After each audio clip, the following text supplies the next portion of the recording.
औज़ुबिल्लाहि मिनश्शैतानिर्रजीम बिस्मिल्लाहिर्रहमानिर्रहीम रब्बि इश्रह ली सदरी व यस्सिर ली अमरी वहलुल उक़दतम मिन लिसानी यफ़क़हू क़ौली।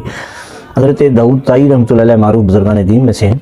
आपके बारे में एक मशहूर हकायत है कि आपके शहर में एक औरत बेवा हो गई और बेवा होने के बाद उसके ऊपर बहुत मुश्किलात के पहाड़ गिर पड़े, लेकिन उसने ये फ़ैसला कर लिया कि मैंने इन मुश्किलात का मुकाबला करना है। अब उसके बच्चे हैं, 3 बच्चे हैं उसके, और उसकी कुल जमा पूंजी 5 दरम थे। अब उसने 3 दरम के उसमें से ऊन ली और ऊन का गोला लेकर उसने ऊन की कुछ चीज़ें बनाना शुरू की और बाज़ार में फ़रोख्त करना शुरू की। अब जब उसने 3 दरम की वो ऊन ख़रीदी तो उसमें से 5 दरम उसकी बचत आई, 2 दरम का बच्चों के लिए खाना लाई और 3 दरम फिर दोबारा ऊन का गोला लेके फिर दोबारा नए सिरे से वो चीज़ें बनाने के लिए घर आ गई। अब वो 2 दरम का खाना लाई थी, बच्चों को खाना खिलाने में मसरूफ़ थी, और वो गोला, ऊन का गोला उसने घर में रखा। एक परिंदा आया और वो गोला लेके उड़ गया। वो बड़ी रंजीदा हुई, उसने चीखो पकार शुरू कर दी, क्योंकि उसकी कुल दुनिया यही ऊन का गोला था। यही चीखो पकार करती हुई, आओ बका करती हुई वो हज़रत दाऊद ताई रहमतुल्लाह अलैह की बारगाह में हाज़िर हुई और कहने लगी, आप मुझे ये बताएं कि आपका रब रहमदिल है या ज़ालिम? आपने फरमाया, औरत तो क्या कह रही है, मेरा रब तो रहमदिल है। आपने फरमाया, क्या रहमदिल है? मेरी कुल दुनिया वो ऊन का गोला था, एक परिंदा लेके उड़ गया। अब उसी से मेरे बच्चों का पेट पालती थी मैं, तब मेरी दुनिया लुट गई।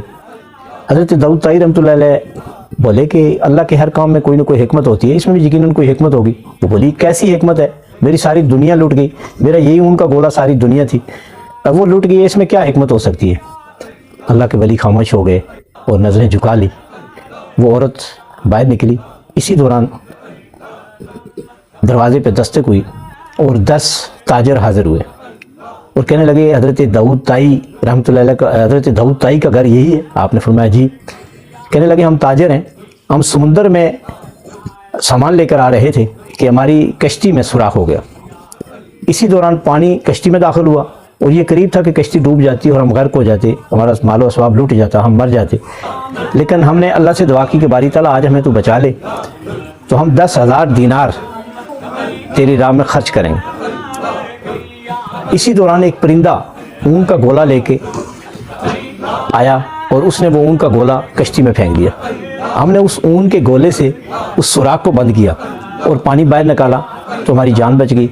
हम सही सलामत साहिल पे आ गए। साहिल पर आने के बाद हमने पता किया कि कोई अल्लाह वाला हमें मिल जाए कि जिसके ज़रिए हम वो 10,000 दीनार अल्लाह की राह में किसी हकदार तक पहुंचा सकें।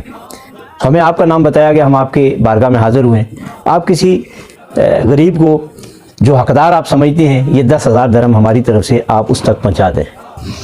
आप बड़े खुश हुए और अल्लाह की हिकमत पे हैरान भी हुए। आपने फ़ौरन उस औरत को बुलाया और उसको 10,000 दरम देते हुए फरमाया कि अब तू बता कि मेरा रब रहमदिल है या ज़ालिम? मैंने नहीं कहा था कि रब के हर काम में बेहतरी होती है, कोई ना कोई हिकमत होती है, और तू कह रही थी इसमें क्या हिकमत हो सकती है, मेरी दुनिया लुट गई। अब तू बता कि उस 3 दरम के उस ऊन के गोले ने वो गोला लेकर अल्लाह तबारक व तआला ने तुझे 10,000 दीनार दे दिए। अब वो औरत, उसकी आंखों में आंसू आ गए और उसने वो 10,000 दरम ले लिए और बहुत खुश हुई और अपनी गुस्ताखी पे अल्लाह से माफ़ी भी मांगी और इस बात को तस्लीम किया कि कोई शक नहीं, अल्लाह के हर काम में बेहतरी होती है। हमें भी चाहिए कि जब कोई मुश्किल आए, आसानी हो या मुश्किल, कोई भी अल्लाह की तरफ से आजमाइश आए, हमें ये ज़रूर कहना चाहिए, सोचना चाहिए कि ये ज़रूर मेरे रब की तरफ से कोई ना कोई इसमें हिकमत होगी और हर मुश्किल के बाद आसानी ज़रूर होती है। वमा तौफ़ीक़ी इल्ला बिल्लाह।